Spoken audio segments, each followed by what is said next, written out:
In the unforgiving silence of the Wild West frontier, where scorching winds carved secrets into the dust and legends were whispered around dying campfires, there existed a tale more chilling and extraordinary than any outlaw ballad.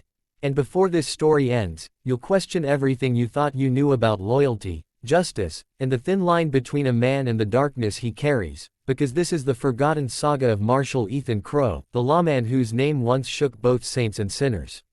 Ethan had always been known as the quiet shadow of the frontier, a man carved by storms, loss, and the brutal rhythm of a land where only the ruthless survived. Yet beneath that cold stare burned a promise he made as a boy, the promise to bring justice to a world that stole his family from him during a raid led by the notorious outlaw Silas Granger.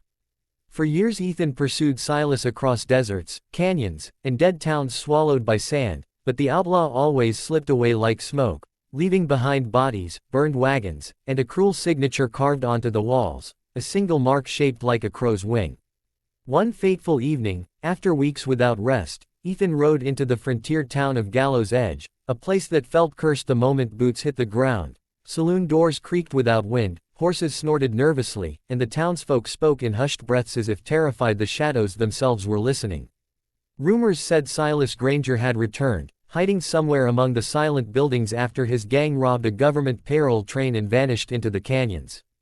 Determined, Ethan set up at the old sheriff's office and began questioning locals. A trembling barkeep who claimed he'd heard riders at midnight, a miner who'd seen strange lanterns flickering near the abandoned copper tunnels, and a frightened widow who swore she'd spotted a man with a scar across his throat watching her from the church ruins. Each clue pulled Ethan deeper into a web of fear until he discovered something far more disturbing. Silas wasn't just hiding, he was preparing for the biggest heist the West had ever seen, a plan that would leave the frontier drowning in blood and gold. As Ethan scouted the outskirts of town at night, he discovered campfire tracks near Canyon Ridge and overheard fragments of a conversation, men speaking about an ambush, a vault of federal bonds arriving in 2 days, and most chilling of all, a vow to kill the marshal, who carries the ghost of the Crow. Ethan realized Silas had lured him here intentionally, not to escape, but to end their long war in the most brutal way possible. The following dusk, clouds smothered the sky, turning the world iron gray as Ethan saddled up and headed into the canyon, knowing it might be the final ride of his life.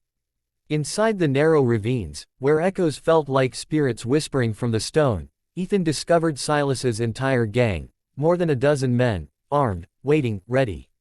What followed wasn't a gunfight, it was a thunderstorm of bullets, dust, screams, ricochets, and raw survival instinct.